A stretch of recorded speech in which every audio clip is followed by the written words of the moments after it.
Sejam bem-vindos à nossa aula, onde vamos falar sobre cultura analítica. Teron, quando a gente fala sobre gerenciar dados para a inteligência artificial, por onde efetivamente esse processo começa? Olha, Paloma, esse processo é um processo longo e complexo. Ele começa inicialmente, claro, pela coleta de dados, né? Então, assim, o que eu vou colecionar de dados? Aí a gente pensa, hoje em dia tem várias ferramentas de inteligência artificial trabalhando aí, e da onde elas começaram, né? Onde veio? Existem algumas histórias que a gente pode ver que algumas dessas ferramentas, por exemplo, compraram no começo para treinar essa inteligência artificial aquelas bibliotecas, não, aquelas enciclopédias antigas, tipo britânica e tudo mais, porque lá tinha uma quantidade de informação muito grande para poder começar a treinar e ser ampla. Segunda versão é que o pessoal coloca que as inteligências artificiais, elas ficam, assim como o Google fica fazendo o que a gente chama desse web crawling, ou seja, pesquisando na internet, fica caçando e trabalhando em cima de vários sites, pegando essas informações, usando algoritmos, não vou dizer que similares, mas que nem das ferramentas de busca, para poder puxar essas informações e começar a trabalhar com elas. Então a gente precisa ter fonte de dados para poder trabalhar. Quando nós vamos trabalhar com uma inteligência artificial focada a um produto que a gente vai mexer, por exemplo, vou dar um exemplo que a gente chama muito de RAG, que a gente chama, né? Onde eu vou fazer um atendimento, eu quero fazer um atendimento, eu quero fazer uma ferramenta rápida para responder sobre um site. Qual que é uma brincadeira que eu faço, inclusive, para poder demonstrar para os meus clientes como funciona? Eu vou num site de alguma empresa ou de algum cliente que eu quero trabalhar, eu pesquiso, por exemplo, as informações aqueles sobre nós, o que nós fazemos, quais são nossos produtos, entro nas perguntas frequentes, entro nos blogs do site, baixo tudo isso, gerando um arquivo texto, um PDF, ou até mesmo um arquivo num formato que a gente chama de JSON, né, que é um formato de uma língua de programação semi-estruturada para linguagem web, para protocolos web, HTTP. E aí, com essa informação, eu coloco tudo numa área de um diretório, num arquivo, subo isso para a inteligência artificial, para que ela possa começar a treinar. E a partir desse treinamento, também peço para ela apontar, vai no site tal, e olha isso. E aí eu peço para ele me responder, quais são os nossos produtos, o que a gente faz, quais são os passeios, como é que eu posso colocar esse atendimento. E, inclusive, usando as nossas ferramentas aqui, no caso da SkyOne, na parte de inteligência artificial, a gente consegue fazer um atendimento a cliente usando essa base de informação rápida, em menos de 15 minutos, buscando a informação, a fonte da informação. Mas a gente precisa ter uma fonte de informação limpa, a gente precisa saber de onde a gente vai trazer isso. Não pode ser necessariamente qualquer lugar. Pode, até pode, mas quanto mais amplo tiver a situação, ou a informação que a gente for procurar, a informação vai ficar muito demorada para chegar. Imagina que eu pergunto, por exemplo, o que a SkyOne faz ou o que é inteligência artificial. Quantos blogs, quantos sites, quantas ferramentas, quantas big techs estão falando de inteligência artificial, e essa ferramenta vai ficar procurando em vários lugares. Então tem uma hora que a gente precisa definir ou estreitar um pouco de onde vai vir essa informação para que a gente consiga treinar e modularizar. Então é aí que começa esse conceito de como é que a gente vai trabalhar com as informações e da onde a gente vai extrair essas fontes de informação. Perfeito. E falando em inteligência artificial, quais dados você considera que são mais críticos em projetos de IA e por quê? Dados mais críticos de projetos de IA são, na verdade, as fontes de dados que a gente realmente vai procurar. E a gente tomar cuidado de fazer algumas questões do tipo que a gente brinca na linguagem técnica, que a gente chama de um select asterisco. Isso é fazer assim, me passa tudo o que você sabe. Ele vai ficar maluco e vai começar a procurar, as ferramentas vão começar a procurar em tudo quanto é lugar. Mas aonde entra a segunda parte dessa criticidade de dados e que a gente tem que tomar muito cuidado? A gente toma cuidado, por exemplo, com as informações particulares que a gente tem, as nossas informações médicas. De repente, eu não dou o endereço de casa, eu não dou meu telefone para qualquer pessoa.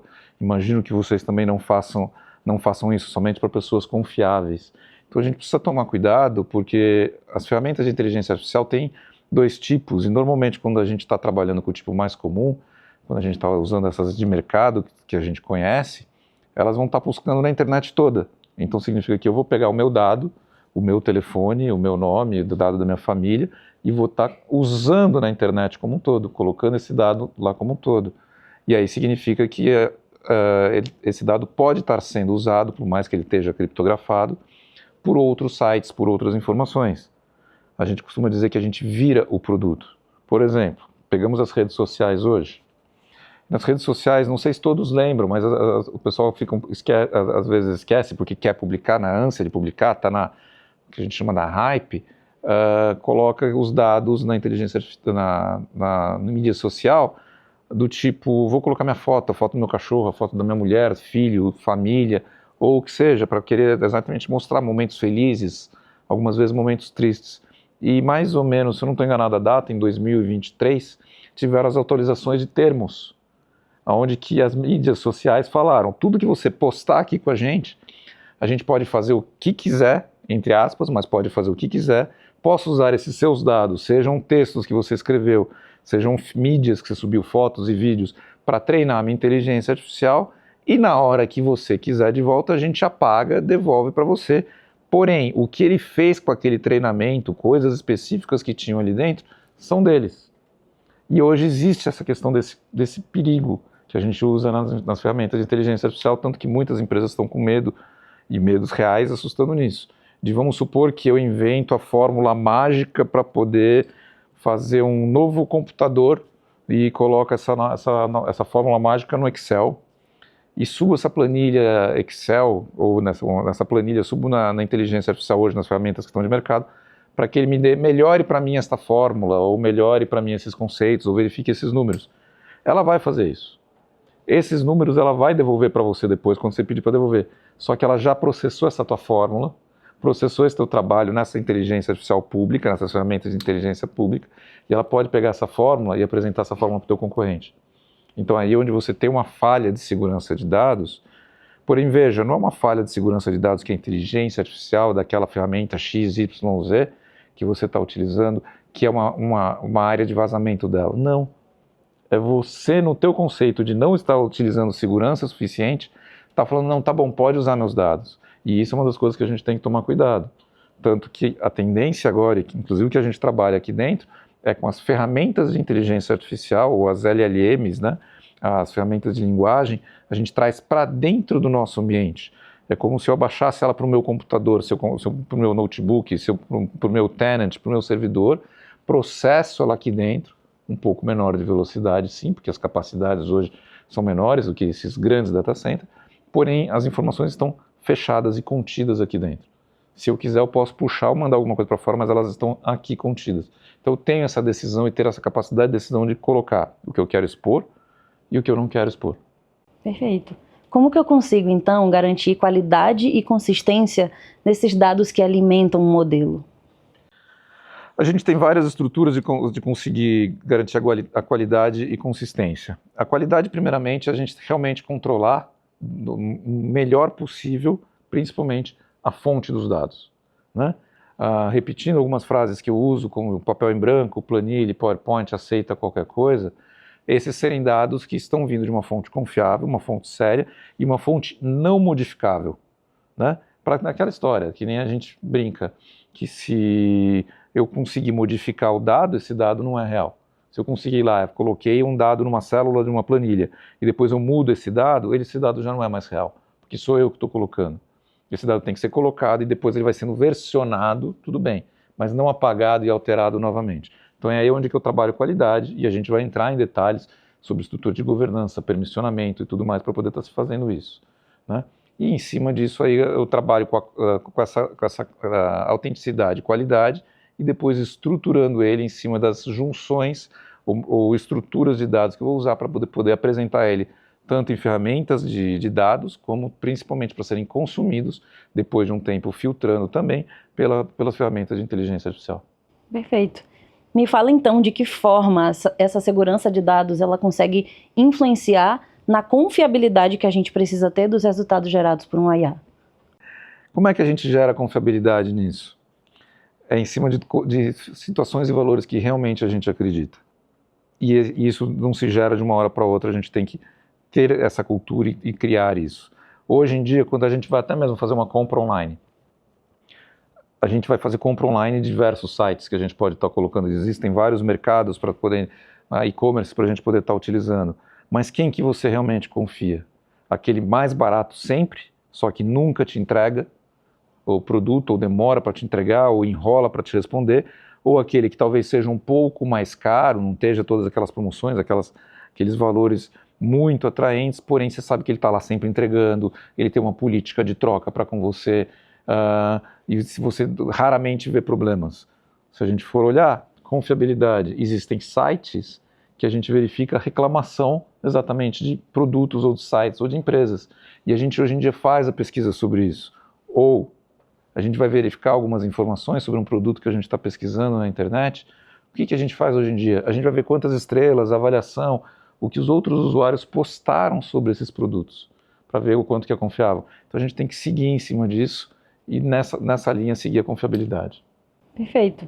E puxando ainda esse gancho, como é que o gerenciamento de dados consegue efetivamente otimizar os processos para que a gente consiga, através do negócio, reduzir um pouco dos riscos e também amenizar possíveis decisões erradas? A partir do momento que a gente estrutura uma forma de gerenciar os dados e leve eles, principalmente hoje para a inteligência artificial, a gente leva tudo muito para a nuvem, né? E como é que a gente leva isso para a nuvem? Nuvens públicas ou nuvens privadas, é que hoje está permitindo o acesso mais rápido, em vez de repente estar aquele acesso naquele teu servidor que está debaixo da mesa, guardado, mas a gente tem o controle dessas informações, e esse controle vai ser em cima de permissão de acesso, de qualidade das informações, de estrutura de governança de quem pode estar acessando esses dados e para que podem estar acessando esses dados.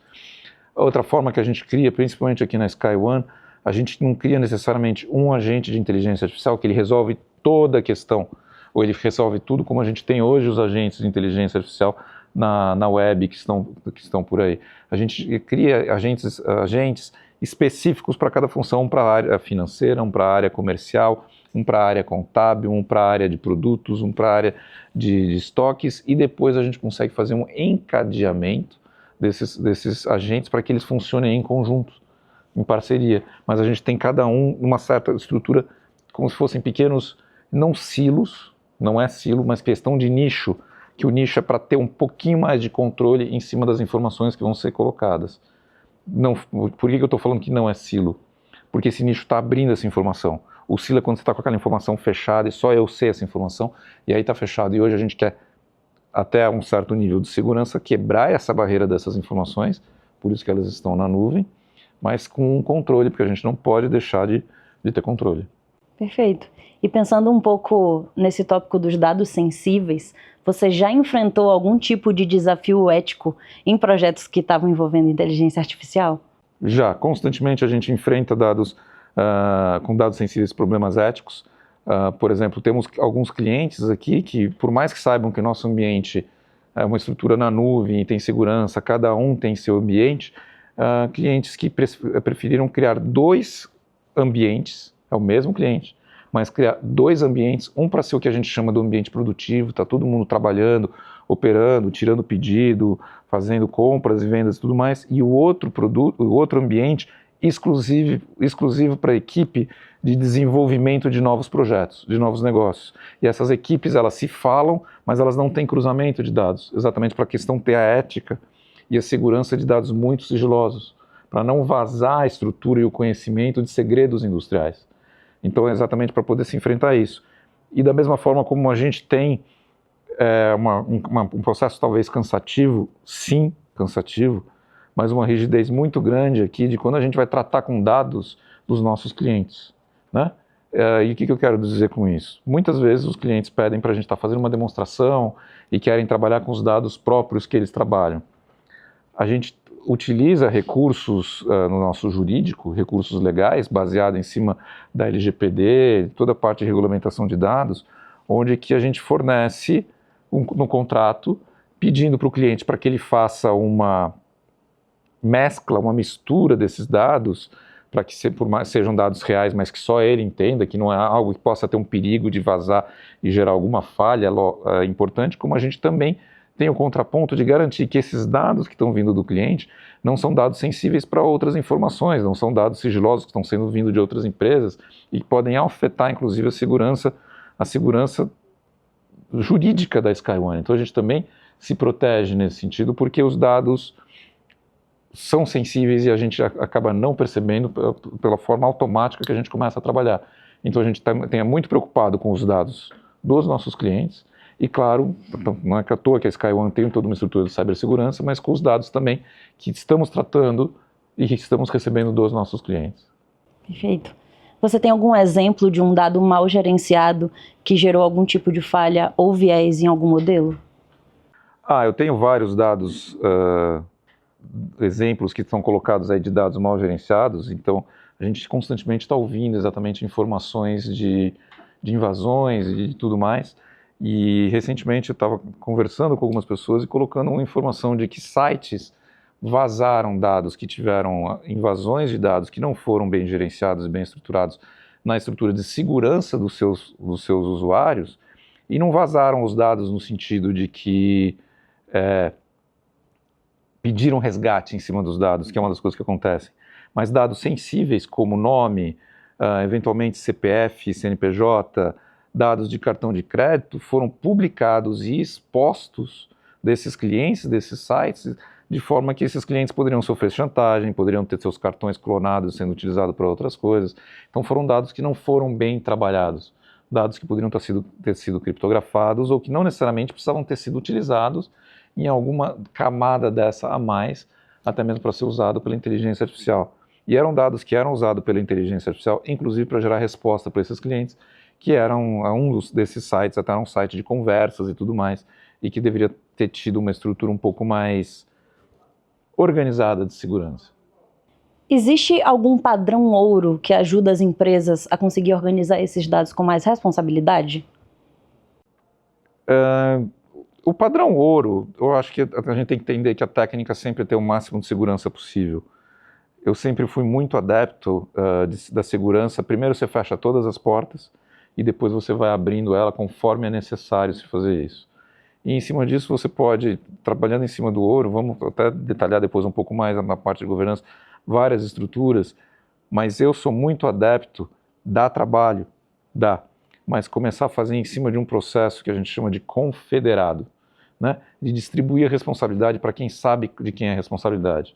Então os dados contábeis, por mais que eu seja, vamos colocar que eu seja administrador do sistema todo, os dados contábeis, quem tem que saber, quem tem que acessar, não sou eu, que sou administrador do sistema todo, mas é o pessoal da contabilidade. Então eles começam a liberar e fazer essa estrutura. Uma vez que eles liberam isso, eu uso essa liberação e vou ajustando alguns dados. Os dados financeiros, a mesma coisa. Os dados de produção, a mesma coisa. A gente chama isso, dentro de um conceito confederado, até mesmo de data mesh. Dá trabalho? Dá. Mas eu vejo que a gente vai conseguindo criar passos a passos e portas no meio do caminho para a gente poder ir barrando qualquer tipo de problema, assim como eu falei que dos agentes de inteligência artificial, a gente coloca um para contabilidade, um para cada ambiente, cada departamento, e depois estrutura para que eles operem em conjunto. Perfeito.